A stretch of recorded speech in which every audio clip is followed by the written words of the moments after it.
Welcome to Going In Blind. I'm your host, Zach Tidwell, and today I'm speaking with author of From Junkie to Judge, One Woman's Triumph Over Trauma and Addiction, Mary Beth O'Connor.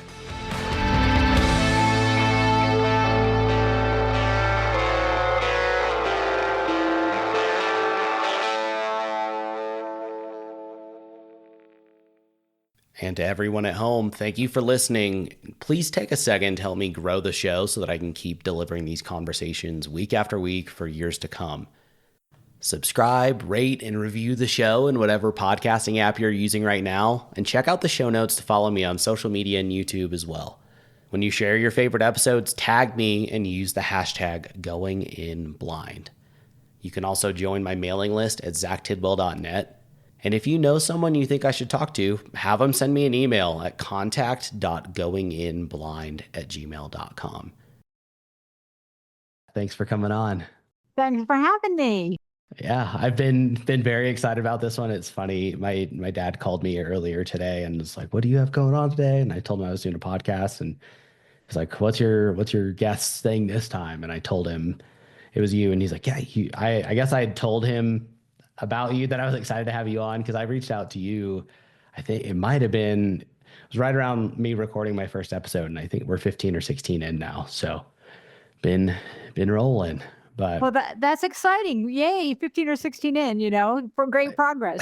Yeah. So we have so much to cover here today, and we'll drill into things as we go. But I think because your story does start when you were so young, that maybe we start there and work through things chronologically and go down whatever rabbit hole we go down. Does that work for you? Sure, sounds like a good approach. All right, go for it. Well, so the beginning part is the trauma part. My memoir, as you know, is called From Junkie to Judge: One Woman's Triumph Over Trauma and Addiction. And the trauma part for me came first, which is very typical of people that develop, a substance use disorder. And for me, it was really that my mother wasn't connected to me, wasn't bonded. I was actually left in a convent for the first 6 months of my life. And my mom, she could be violent, but things got a lot worse when I was 9, and she married my stepfather, and he was very violent with her. He was physically, sexually, verbally violent with me. And it just sort of, it was just a very high stress environment, and also an environment where I had little control over what happened to me. And so it sort of made me sort of prime for solutions that turned out not to have good long-term impacts. Yeah, I want to touch on that real quick. How long were you left in this convent for? This was just with random strangers? Yeah, it was the first 6 months because my mother was 19 when she had me. She was Irish Catholic, unwed. My biological father refused to marry her. And this is 1961. So this is a really big deal at that time. So she wasn't allowed to bring me home. Yeah, she had me in the Catholic Church had this system where they shipped the women off to another place. And so I was born at a church facility for unwed mothers in Philadelphia. And they used to put them in work camps. Is that what this was? It wasn't a work camp, but it was, they had this whole, like she was sent to Philadelphia, but she pretended she was in Boston and the church would route her mail. It was this whole system to hide the pregnancy, right? And so afterward, my grandparents wouldn't let her bring me home. And so that's how I ended up staying at the convent for 6 months. Wow. That is insane. So I guess stepping on to the next thing here, you mentioning that your stepfather ultimately entering your life and being a huge source of abuse of multiple types.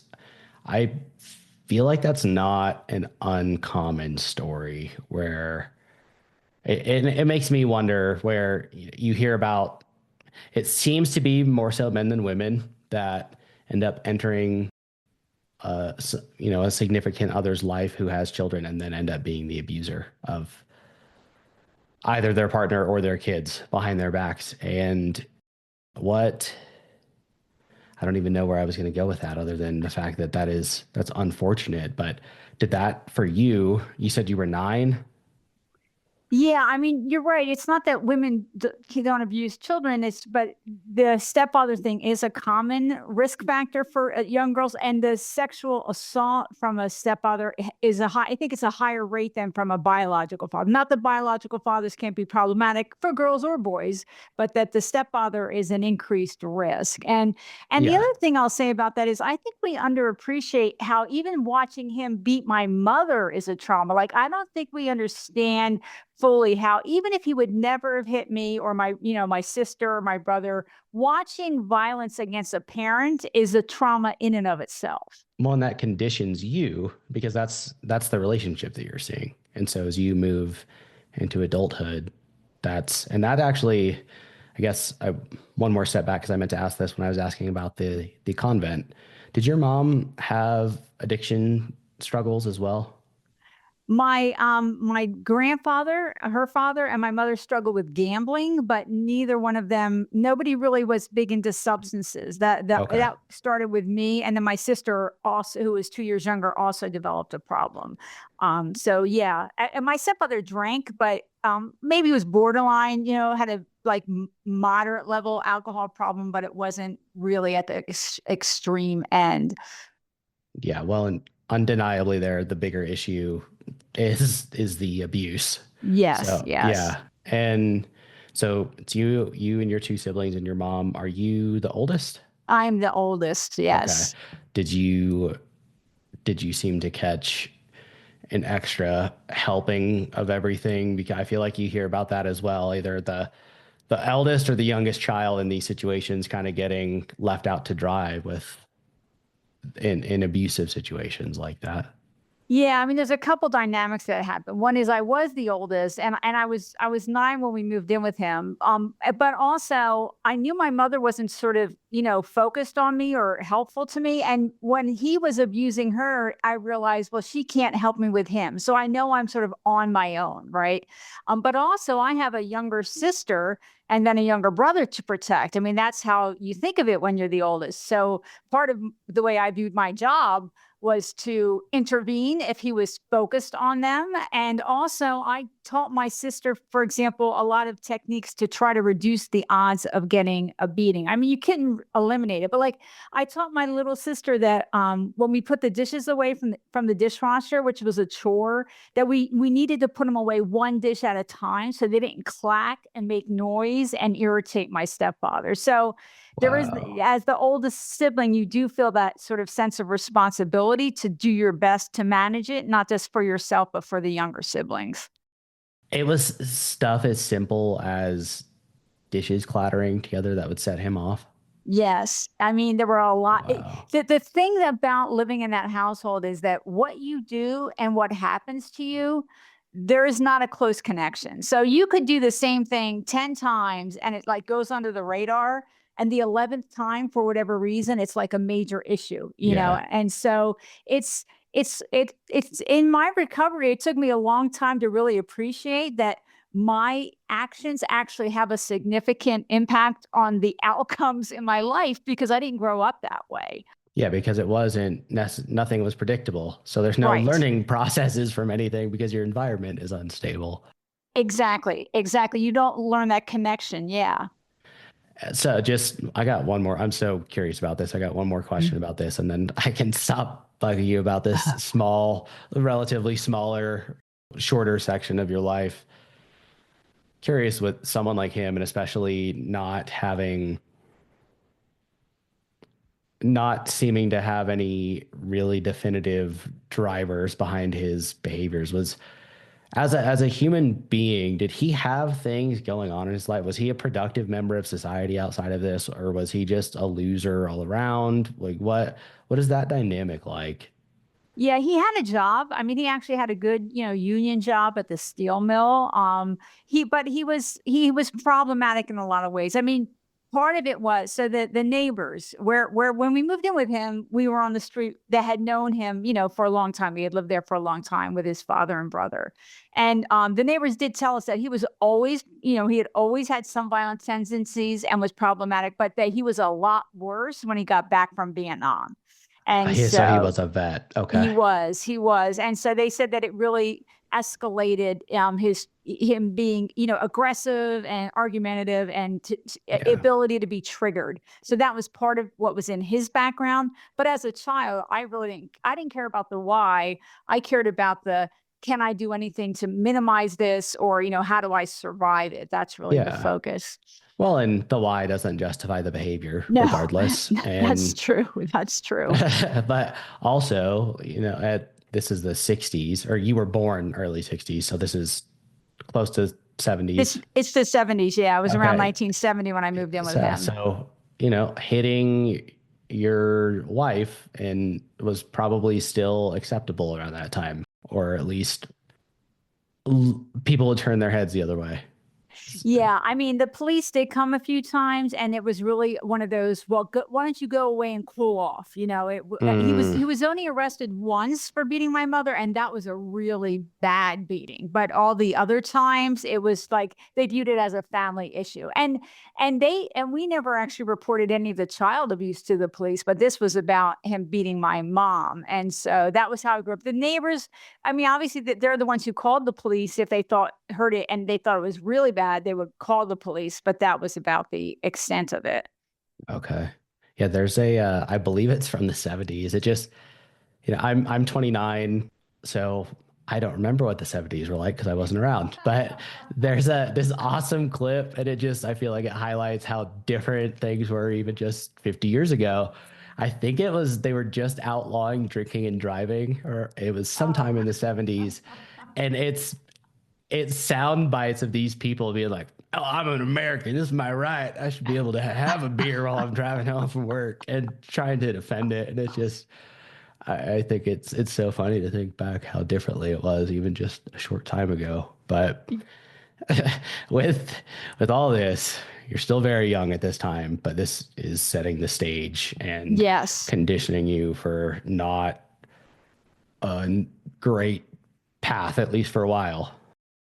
Yeah, and that is a common pathway to drug addiction. I mean, I started using alcohol, which was my first drug when I was 12, and in the beginning, the drugs seem to help because they help you.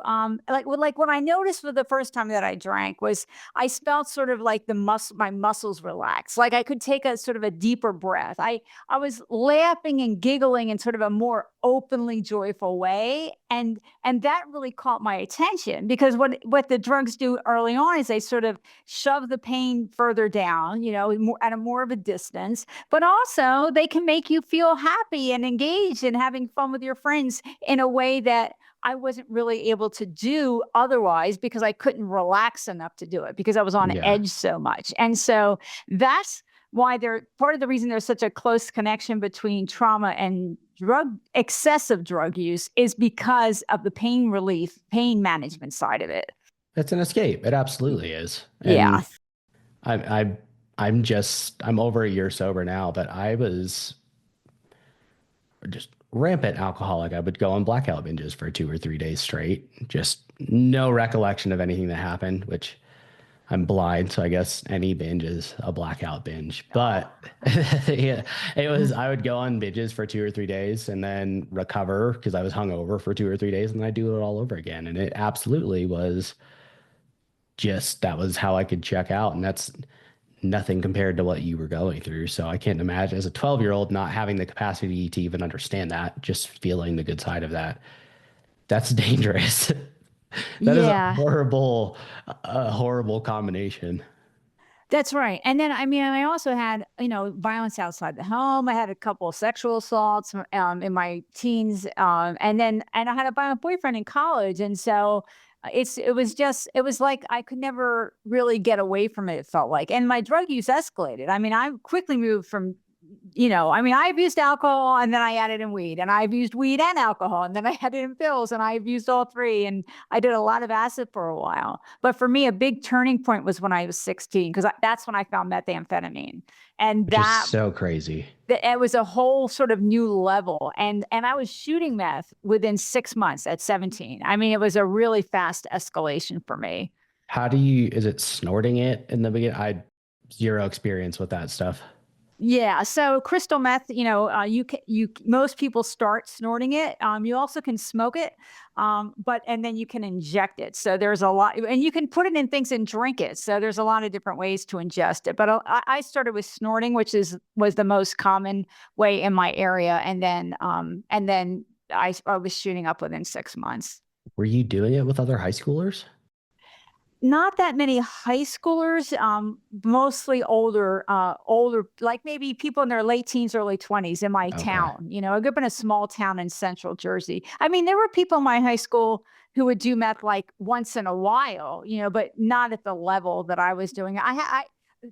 When you're using drugs at that level, you want to be around other people using at a similar level to Because you you, don't you look know? like a shitbag. Yeah.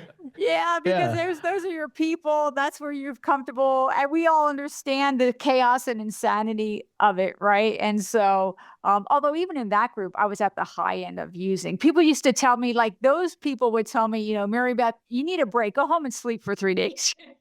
And that's a problem when other addicts are like, hey, man, you're out of control. It's true. It is Yeah. it is a sign. Of course, it was a sign I ignored, but it definitely was a sign. Yeah, you have to figure that stuff out for yourself. Unfortunately, that tends to be how just people in general operate. Like you can get told that stuff all the time. You have to you have to come to realizations, whatever it is, whether it's okay, I've gotten fat or I'm being a little lazy or something like that. You just those changes aren't going to come until that comes from within you, unfortunately. But Yeah, and I didn't I just wasn't interested in that advice. I mean, and so like today, hopefully, if somebody tells me something, gives me feedback, especially if I hear from two or three different people, hopefully today I will notice it and pay some attention. But at that time, it was a message I had no interest in whatsoever. And yeah. to me, it was just a survive. I felt like I needed it to survive. And so giving it up wasn't really on the table. Yeah. Well, I mean, that seems kind of reasonable, especially for a 16-year-old.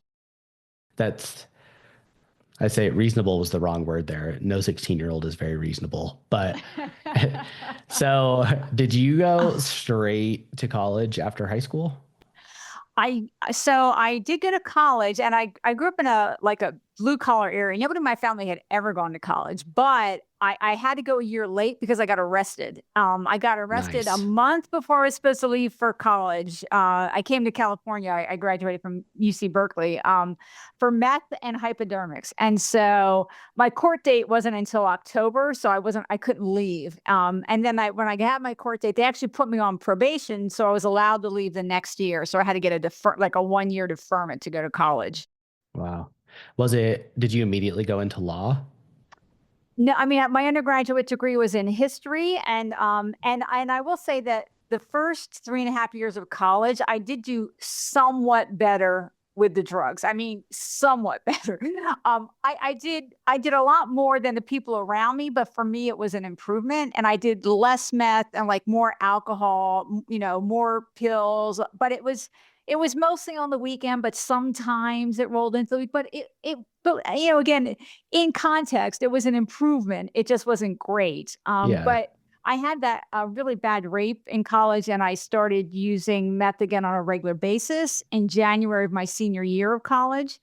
And I had already been accepted to Berkeley Law, but by the time I got there in the fall, I was in no shape to do it. So I tried for a Wow. while, but I actually gave back a top 10 law school because of my addiction. And it was like an agonizing pain for me that I had that loss. I knew it was because of my addiction, but I really had no choice because I wasn't able to didn't think I could stop using, and I couldn't do Berkeley Law and keep using meth on a daily basis.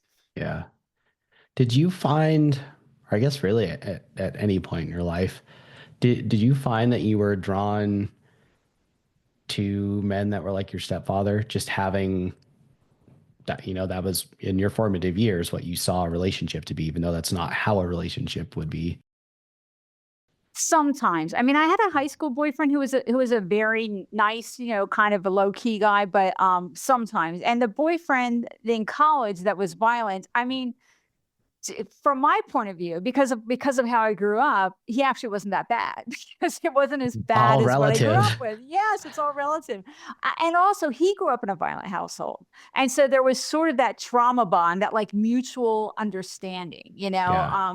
but he was violent, and the violence, when I moved in with him, the violence got worse. And so it was a problem. But relative to my stepfather, it it would have been an improvement. It was not even half as bad as my stepfather. So, you, it is, part of it is that I didn't value or know how to, I didn't know how to, um, prioritize my personal safety. And that was true even before him. I mean, when I was with drug dealers that I didn't know well, or went with people for drugs in a car and I barely knew them and things, I didn't have a sense of personal safety, or that I had a right to protect my personal safety. That wasn't a concept that was in my mind.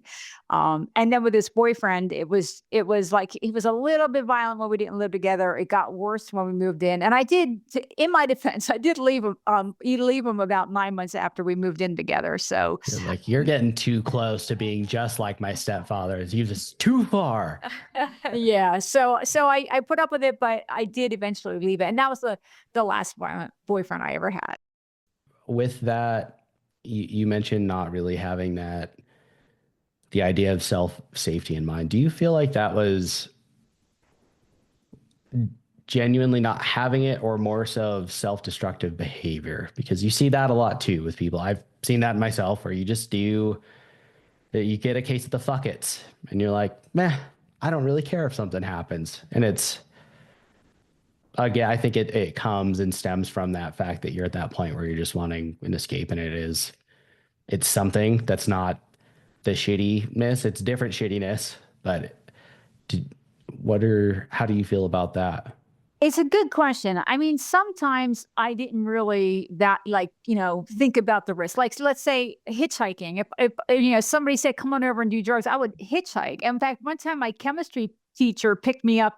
My high school teacher picked me up and was yelling at me for hitchhiking. Like, this is not a safe thing to do, Mary Beth. And so there part of it was not really understanding like what safety was. But you're right. Part of it was, well, I don't know him very well, but he's got drugs, you know what I mean? And so I'll go. And there's sort of that adrenaline of the risk, right? There's a sort of adrenaline attraction. In fact, when I got together with my man who's my husband now, I had trouble understanding him because like he wouldn't react like, at a high level, at a high intensity level. And for me, I thought, well, he doesn't really care about me. Like if I can't push him to like, get argumentative and get into a big emotional fight, well, then that means he doesn't love me. It took me a long time to appreciate, what he was offering me, which was a quiet, supportive, love. Like it was just beyond my understanding in the beginning. That's so crazy. How long have you guys been together?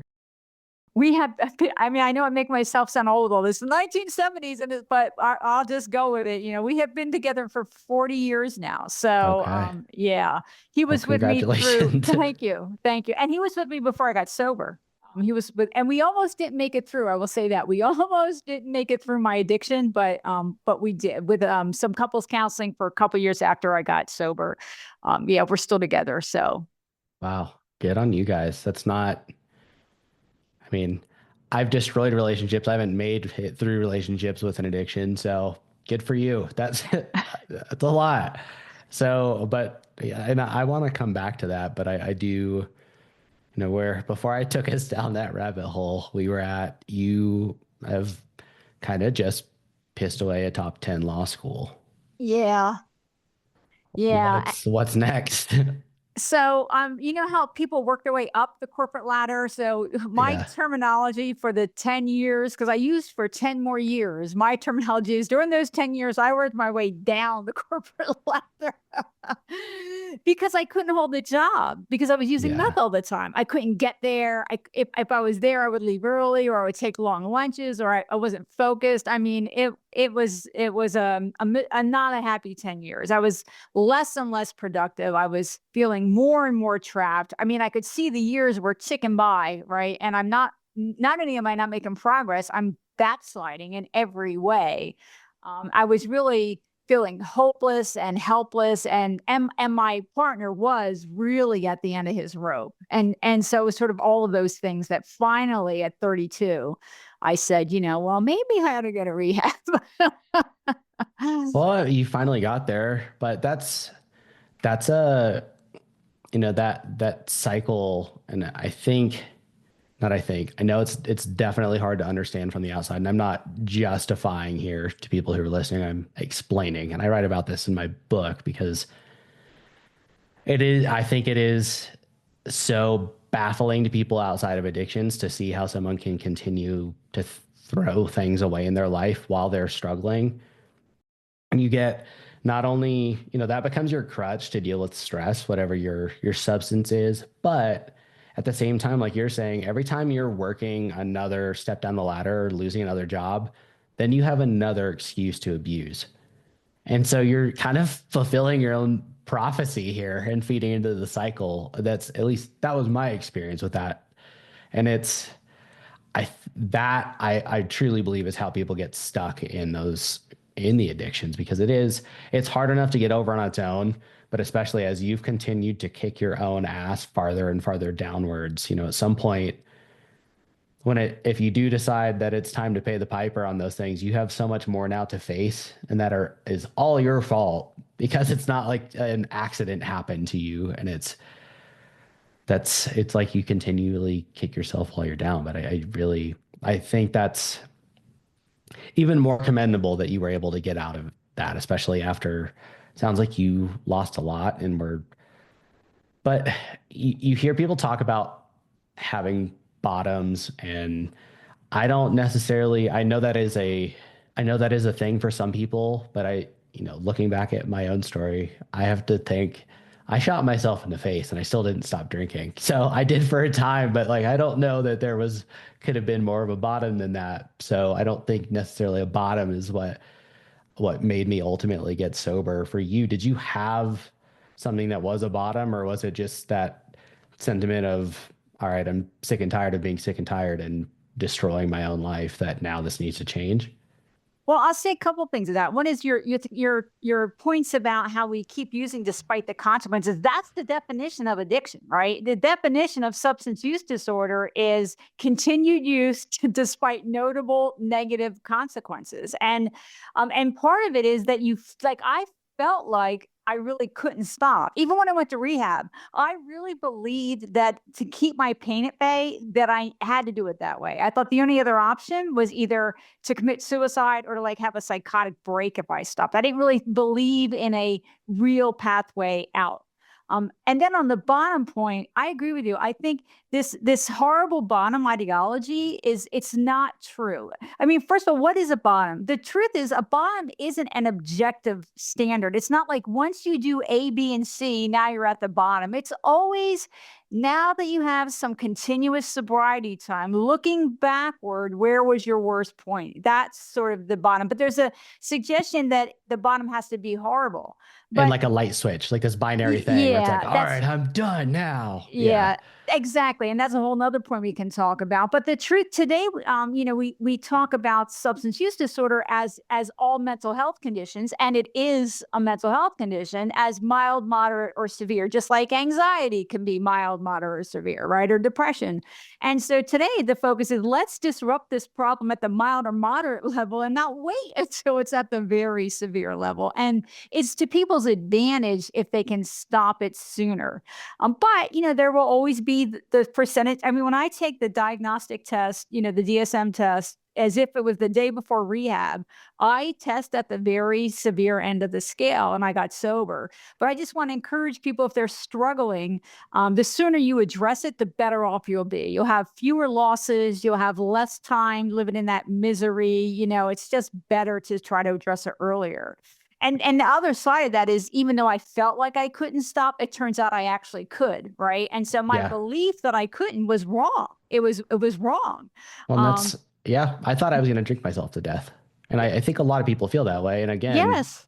feeds into why you keep using. You're like, well, I'm not going to be able to anyway. So why? And, but also with what you're saying with people in terms of people recognizing it earlier on, I think that kind of ties back to we discussed it a little bit early on when your fellow addicts were telling you like, "Hey, you're getting out of control here."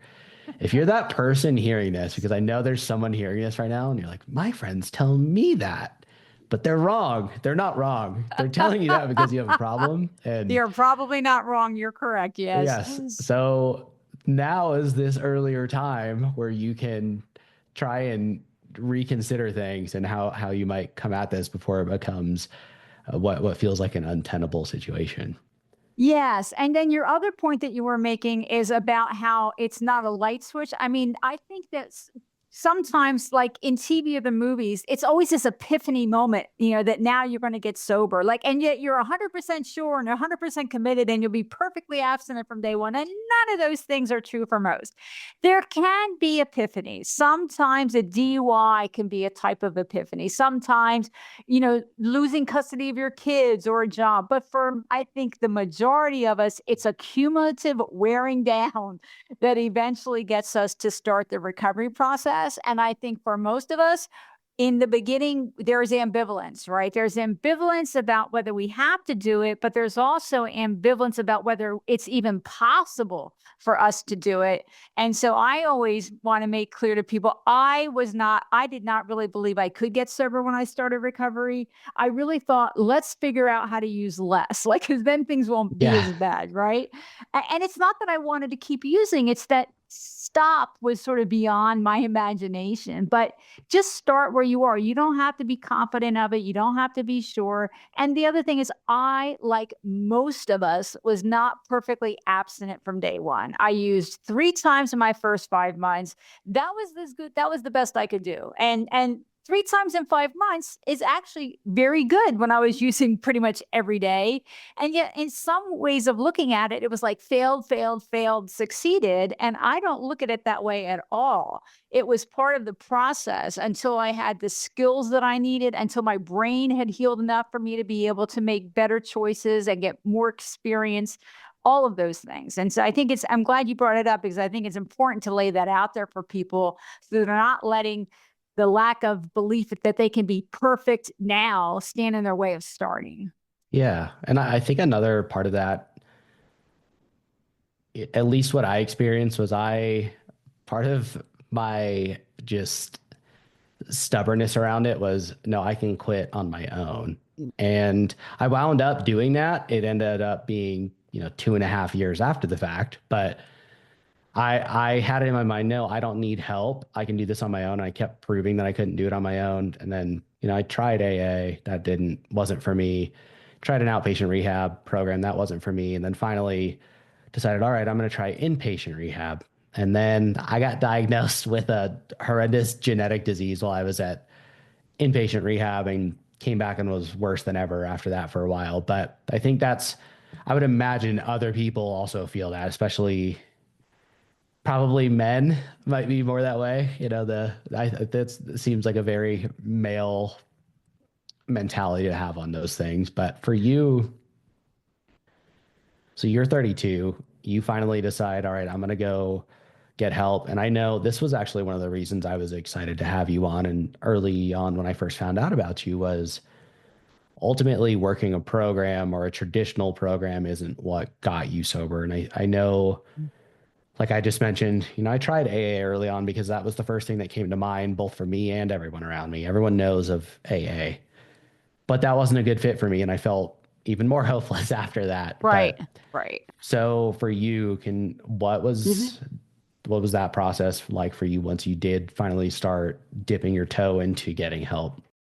So, so I did go inpatient because I knew that I was sort of in a very severe addiction for a very long time, and I thought I needed inpatient. I didn't have insurance or money. It took me a while to be able to get into a program. It took me about 5 months. I was on a wait list for a long time.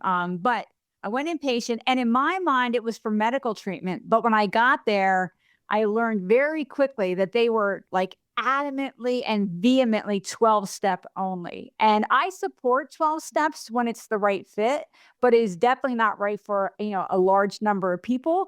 And Yeah. but they told me there's nothing else. Do what we tell you, you're going to fail. They told me things like I was self-will run amok and my best thinking got me there. And they were just trying to shut down my questions. I told them very specific reasons about why it wasn't a good fit for me. I don't believe in a higher power. I wasn't turning over my will in my life. I don't agree with the powerless idea. I don't like to focus on defects. It didn't matter what I said.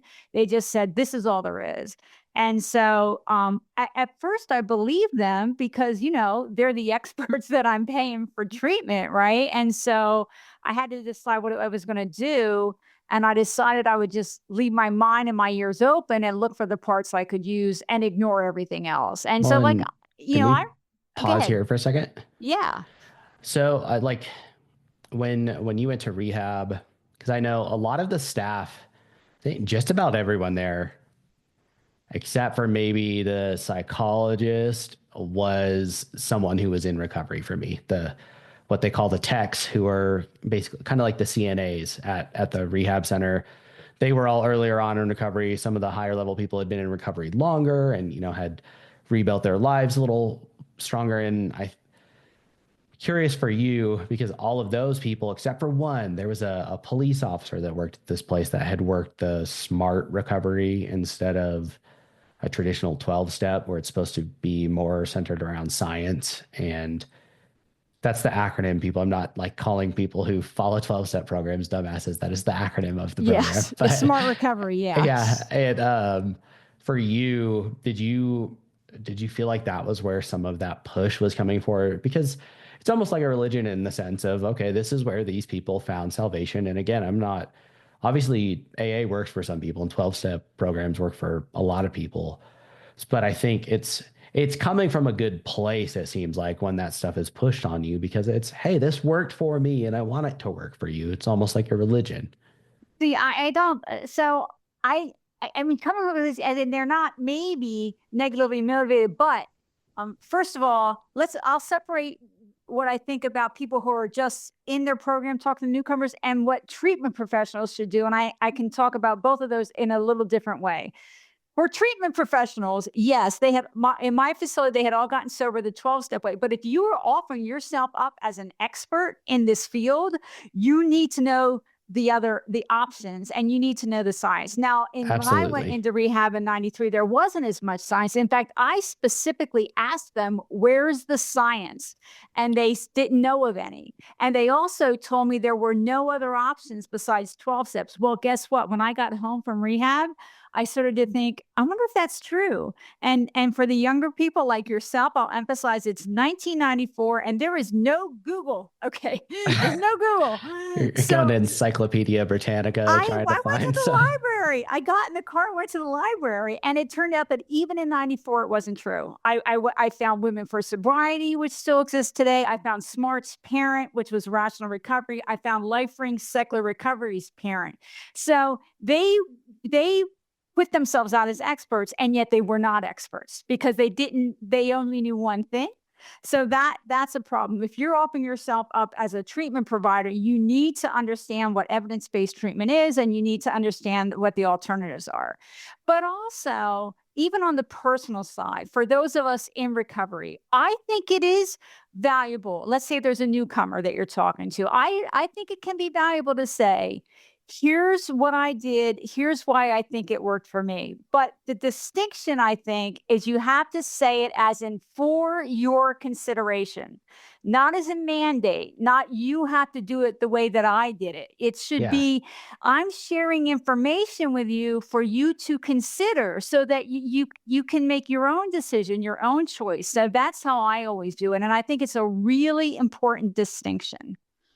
Oh, I wholeheartedly agree. And yeah, I do. It's this is another. I mean, yes, there's people like I at least I agree with you in the sense that yes, if you are a professional in this space, you need to be more open-minded than just this is what I did and this is the only way. But I do get when it is just Jim Bob at your at your meeting saying, "Hey, this is what worked for me." I get where that I think that is coming from a good place, but I also noticed. So I went to rehab in, I think it was 20, it was either 22 or 20. No, it was 22. So 2022, I went to rehab, Southern California. I didn't realize there is an entire industry, just like its own subculture out there. Was it was we would go to, we'd have our classes at the actual house that we were staying at throughout the day. At night, we'd go to a 12-step meeting. And some of these meetings, obviously I can't see where they were at, but it was like we were walking into mega churches and there's music booming and everyone's like chanting and screaming and making noise like it's this big uplifting and positive thing. Not that all of our lives are falling apart and we have locked ourselves in these facilities to keep ourselves away from or keep ourselves from being able to destroy our lives more. But it's this weird, almost, I mean, definitely fabricated energy of like, no, yeah, okay, like this is so positive and this is so positive. And being on the other side of it, seeing that there's a revolving door factor of it. I mean, I saw it while I was there in terms of most of the guys that I was in this treatment facility with had been to treatment multiple times, but also even every once in a while, I still get a call from this company and they're like, "Hey, how are you doing?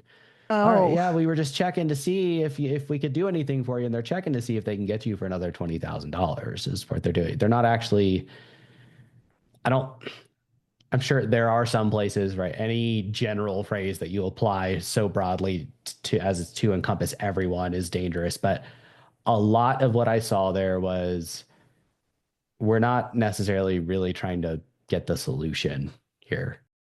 yeah, that can be, I mean, you're right, that's a problem in part of the industry, and the other thing I'll say to that is, one of the things when you talk about people that have been through treatment multiple times, one of the things that frustrates me is that sometimes a person will tell me this or their family member will say, "Yeah, we've tried everything. She's been to treatment 5 times, and you know what actually was tried? The same thing 5 times." And Yeah. that's not trying everything, okay? You're going back to similar facilities that may not be offering evidence-based treatment or aren't also treating you for your PTSD or your anxiety or depression, which you should be treated for simultaneously Yeah. from the beginning, or they're only offering you 12-step ideology, or they're not following evidence-based practices. And I feel people are it's really difficult for families and individuals to evaluate treatment facilities. We don't have enough regulation. We don't have enough rules. We don't have enough information being provided about success rates, and they all use buzzwords.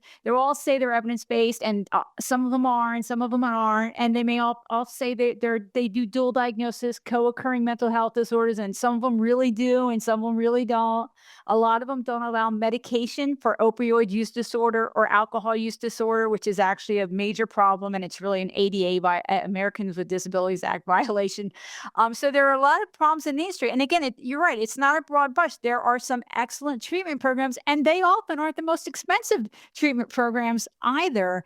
But there is a subpart industry of just churning people through, and Yeah. often people are only offered the same treatment multiple times. If somebody came into your facility and they failed at rehab 3 times, there should be a robust analysis about what was offered. What do you think worked? What do you think didn't? And let's do some new things to help you recover. Yeah. Well, and I think what you said there on two fronts, people don't, well, in two different ways, people don't know about it, that there are other options, that there are all of these different treatment modalities and these different approaches to it, because I didn't know any of that stuff existed for a long time. And even until I was at rehab, didn't realize like, okay, there are other facets of this world. And honestly, I don't know that I was in a place to really put the time into digging into it because I felt so lost. I was just looking for a Mhm. lifeline, but it's important. You're talking about, you specifically mentioned, hey, we're not also treating the PTSD or whatever else is going on there. That is so critical because that is what is propping up the addiction in the first place. This person Yes. is escaping from something. They're looking for an escape. And sometimes maybe it's not even an experiential trauma, but it can be a brain trauma. And they are filling in for the shortages that they're having inside of their brains chemically and filling that with synthetically through the use of substances. And these are all things that we need to address. And it's actually, I'm curious if you've heard about this. It is, oh my gosh, who it was Governor Rick Perry out of Texas, and I cannot remember the other gentleman's name. He's a lawyer that was out of Kentucky and is now in Texas working with Governor Perry. But they're working to push some huge ibogaine legislation in the states to actually get some clinical trials going. And I believe these numbers that they were referencing, and it's been probably a month and a half since I listened to this long. It was on the Joe Rogan Experience that they did it, so it's like a 3 hour long episode. It's not a small time investment, but it was somewhere in the 80 percentiles of people after their first treatment with ibogaine. And again, I think this research may was coming out of other countries because it's not sanctioned here yet, but that's what they're trying to change. But people after their first dose of ibogaine, it was somewhere in the neighborhood of 80% of people have come out on the other side cured of their addictions. And I'm not sure what the duration of check-in, post treatment was, but and then after two treatments, it's somewhere in the high 90 percentiles, and they're seeing huge promise with all that. Have you looked into that stuff at all? So, I will say this, those numbers sound unrealistic for any option, but I Hmm. mean, ibogaine is something that does have some positive data, whether I don't know that it has the strict double blind studies and, all the things that it should have, but certainly I support doing the research, just like I support doing the research for psychedelics, just like I support Yeah. doing the research for any of it looks like Ozempic and the weight loss medications help with addiction. I mean, any path that is looking like there is positive data, I agree. We should fund the research and let's get the data. And because none of them are going to work for everybody, so we want as many options on the table as we can have on the table. And yeah, but I will hesitate. Anybody saying 90%, that would shock me. I'd be very surprised to find there's data like that. But I know that ibogaine is something that some people are interested in pursuing, and I support all the research. We want information, we want options, and we want real data. It's just like with drug use. Like I don't really have a thing against people using drugs on a recreational basis. I mean, the reality is that most people use all drugs casually, right? Most people use all drugs non-problematic. Even most people that use meth use it in a non-problematic way. Yeah, And like every once in a while, like you said, where yes, they're like just, every I'm gonna once in have a some while.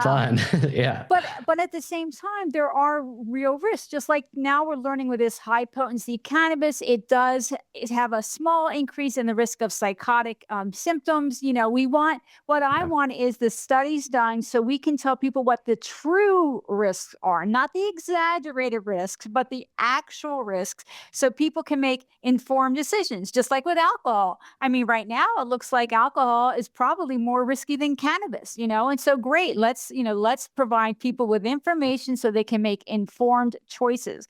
And on the recovery side, I always like the science and the data. I want us to go down every avenue that looks promising so that we have the best chance of helping as many people as possible.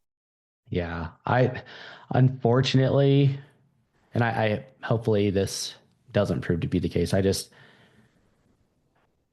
I feel like the way that our government is set up, especially with the FDA and the way that money seems to grease the wheels over there, and really in all throughout the government. But I just I think it'll be I don't even know if it's possible for there really to be all encompassing research on down all these avenues because there's money lobbying against it because especially a lot of these things that you can't if you can't patent it and there's no money to be made then it's tough, but hopefully, it's conversations like these that'll open that stuff up. But Yeah, why not? So DEA can be a real problem on these issues too, right? I mean, DEAs can be a very real true. obstacle. And they're sending they still haven't rescheduled cannabis. And I mean, it's not even being descheduled, it's just being rescheduled. And it's the DEA that's standing in the way right now. They're Well, dragging their feet. have you heard what that came from originally? The big sweeping push to make everything Schedule 1, but specifically to make cannabis illegal? Was there one It source was or? so back in the day, I believe this all stemmed from a man named William Randolph Hearst who owned a paper, it was a paper company and newspapers, and hemp. It was this device called the decorticator had just been invented, and so all of a sudden we could process. It was basically like how the cotton gin was for cotton. Like now we could process hemp in mass, and so they pushed the huge propaganda campaign and started, I believe that's when like where Reefer Madness stemmed from and made this big push against marijuana. And that is basically all because he was worried about hemp endangering his paper business, is how Oh, all of that initially happened. Yeah. well, a lot of the criminalization happened during the Nixon administration, where they really enhanced the criminal penalties for drug use, and that part of that was just a racial issue. They wanted, I mean, the truth is that the drug laws have been there's a vast racial disparity in the way they're enforced, right? I mean, white people and people of color use drugs at very similar rates, but an African American male, for example, is like 6 times as likely to go to jail as a white American male for the same exact behavior. And so part of it's a social control thing. But hopefully we're starting to move past that to a certain degree. I mean, I myself support decriminalization of all drugs because I think there's a lot of problems with the system. For one thing, the federal government defines a substance use disorder as a disease, and yet we're putting people in jail for it, right? So there's a contradiction there.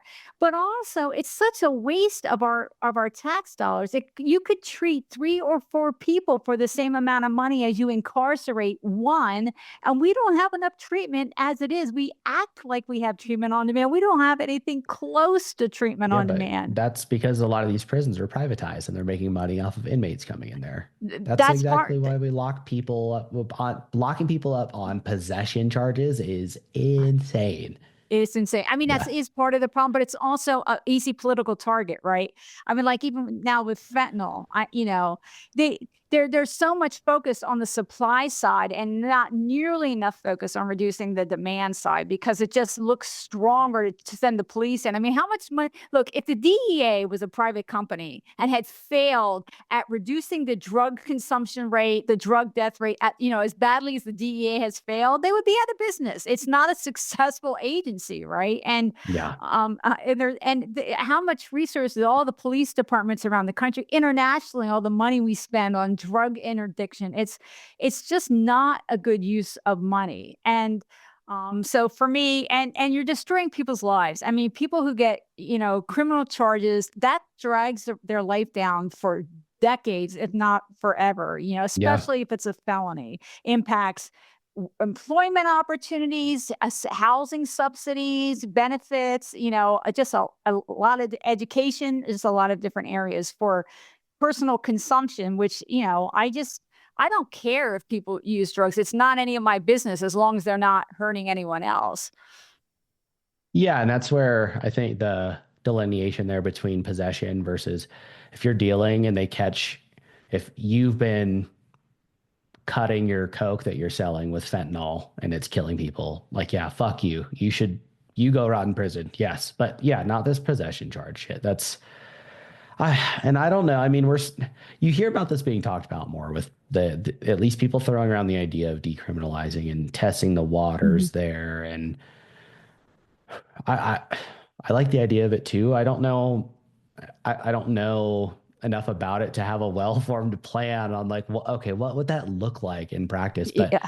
I do think looking at it from the outside in without really diving into the details, it kind of seems like if there was that option, at least, we could make sure that the stuff that we could regulate the things that people are getting to at least know that you're not going to die from fentanyl or whatever it is, from there being concrete powder mixed in with your Coke and just anything like that. I mean, people are going to do it either way.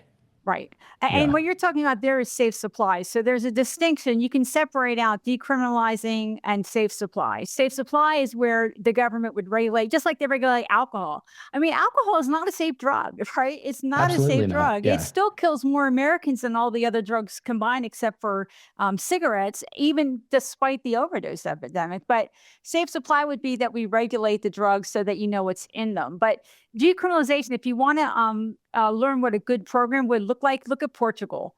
Portugal decriminalized in the 90s, and they did it by taking the money and offering supports. They offer sort of what we in America call wraparound services. It has the lowest drug overdose, fatal drug overdose rate in Europe. It has a much lower crime rate. It's had a lot of positive impacts. And so that's where, if you want to educate yourself on that, I'd start with Portugal. Okay. Yeah, that's very interesting.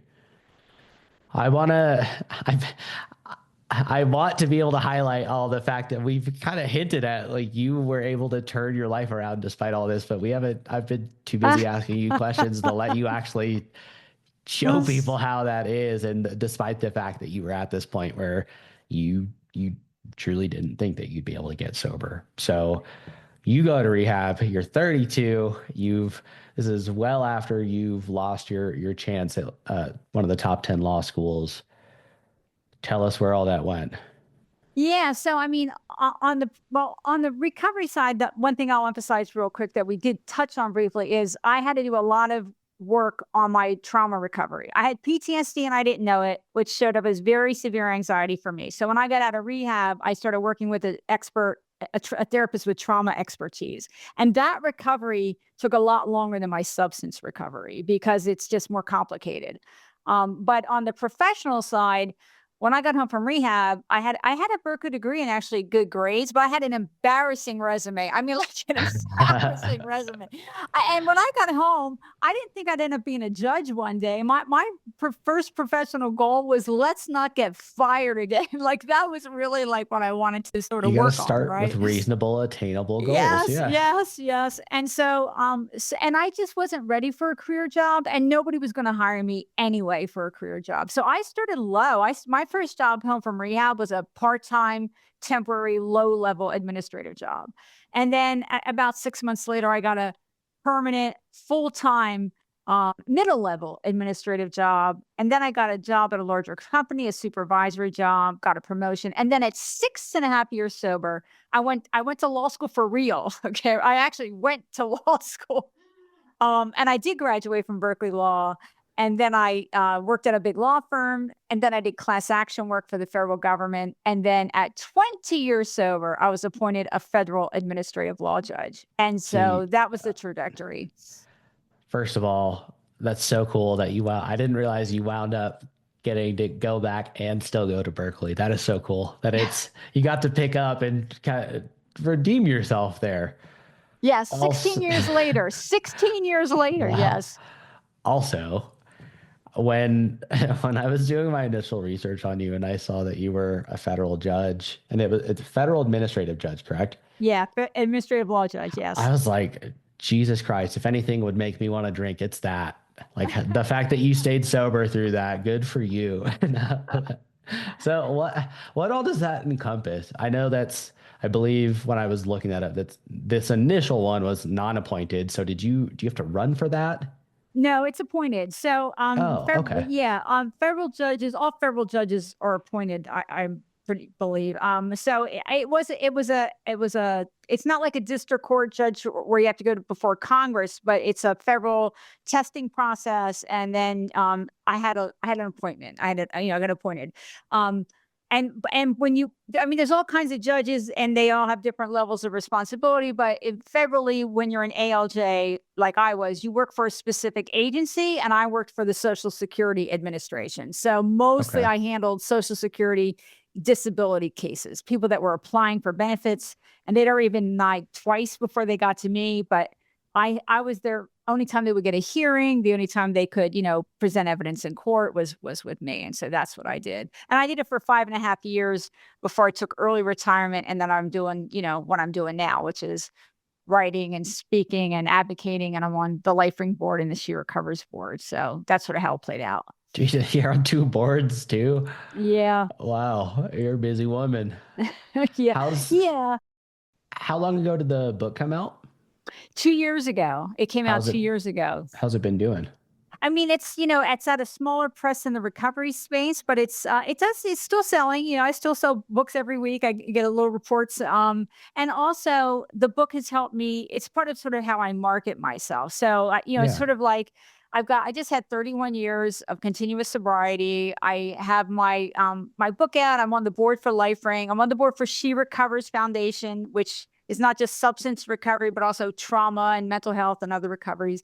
I've written opinion pieces. They're like in the Wall Street Journal and the LA Times, and those are on my website, junketedjudge.com. And I do a lot of different kinds of speaking, and I even do trainings. I train lawyers and judges about substance use. They have continuing legal ed requirements, and I created a CLE about that. I talk to a lot of different audiences, and yeah, it's a busy retirement, but it's part time. Like I really work hard to keep it part time, but also because I'm a retired judge, I can talk much more openly now, right? I mean, I can talk about my whole Yeah. story without having to worry about any professional ramifications. And I also really wanted to own up to shooting meth because I really feel like, I mean, all addiction is stigmatized, right? But Yeah. shooting meth is really, even among the drug addictions is It's one of up the there. most, yeah, it's Yeah. up there. And so I really wanted to be an example of how, we shouldn't give up on people that are in that situation. Not like when I see them on TV, they're sort of presented as if they don't deserve our empathy or our help, and so I Yeah. wanted to sort of talk about that openly, which I really had to be retired to do. Well, yeah. So did you just have to keep all that under lock and key while you were still working? I never had to disclose it because they ask you questions about drug use, but they always ask for a shorter period of time. Like when I applied to the California bar, they asked about 5 years and I had almost 10. You know what I mean? Okay. So, but I did tell when I was a judge, I did disclose that I was in recovery because when I joined the board for Life Ring, I had to run it through ethics because it's an outside activity. So I had to notify them and get clearance. But I didn't say meth or any of that. But I mean, come on, I had 20 years sober when I was a judge. I had, 25 years sober when I retired. It's not like I was at risk of anything. By the time you Yeah. have that kind of sobriety, my risk of developing a substance problem again was basically the same as the general population. It wasn't really like I was a person at any higher risk at that point anyway. Well, and absolutely. Like I'm actually really glad to hear you say that they aren't like, hey, do you or have you ever had a Yeah. substance abuse problem? Because that would, again, you have to give people a chance to redeem themselves. We can't just write people off because they had a rough period in their life. That's right. And the truth is, I mean, there are some actual Americans with Disabilities Act protections that should preclude them from those kind of questions, although that doesn't mean they won't ask when you're applying for a job. But it does become irrelevant. I mean, one of the things I'll throw out there is the positive data, right? We hear so much about how many times people fail at recovery or, they went to rehab 8 times or whatever. But the reality is that in their lifetime, 75% of the people who have addiction at one point will recover. And the other positive data point I like to share is that once you hit 5 years of continuous sobriety, you only have a 15% chance of ever relapsing again. And so I like to share that because I think people really don't understand that it is mostly a treatable medical condition. Most people develop long term recovery. Yeah, I didn't know that. I didn't know that most people do recover, and I didn't know that the recidivism rate at that point was that low. I had no idea. That Yep. is, again, if you're that person at home hearing this right now, there's your beacon of hope. Yes. This is very doable and Yes. sustainable. Everybody loves something achievable and sustainable these days. So, That's right, and the truth is, I mean, I think having hope is helpful because early recovery is hard, and it is a little easier if you know that others have succeeded. I mean, that's one of the benefits of peer support meetings, is that you meet people who used to be where you are, and now it's a year or 2 or 3 or more later, and they're in a very different place. They're living happy and productive lives. I mean, that's one of the benefits of peer support is getting that hope by seeing those positive examples.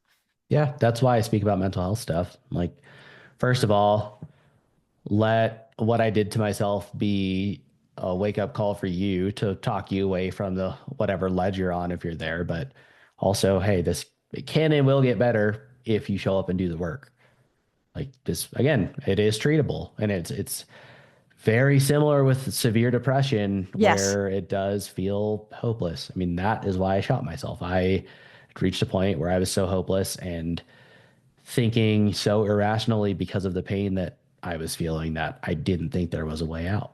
And just helps put things into perspective. And that's why these conversations are so powerful because someone will hear this, someone will hear your story, and like, okay, I can do this. I don't want to be a judge. I definitely don't want to be an Yeah. administrative judge, but no, I love that you've turned it into, again, you've turned it all the way around. And that was actually, you beat me to it in saying that you make sure you keep it part-time because I'm still pretty early on. My last drink was December 5th of 2023. So still early Yay. on. Yeah, thanks. But I keep myself insanely busy, and that has kept me out of trouble. And it's gotten easier with time, but especially in those first couple months, that was the key for everything.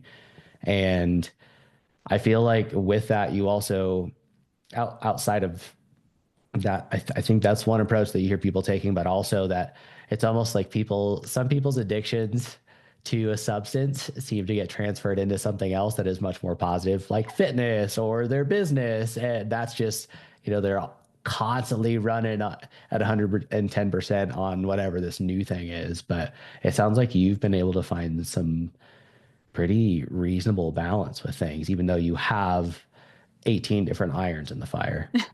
But also remember, I have 31 years of sobriety. If you would have met me at the point that you're at, you would have met a different Mary Beth. Okay. I mean, a Mary Beth who was moving forward and in a positive direction, but not the same as I am today. And so it is a process and things get better with time. And I'm glad you mentioned the depression. We're both dual diagnosis, and that's an important an important example that recovery is very much on the table for us too. You just have to address both areas. You just have to address both areas. Yeah.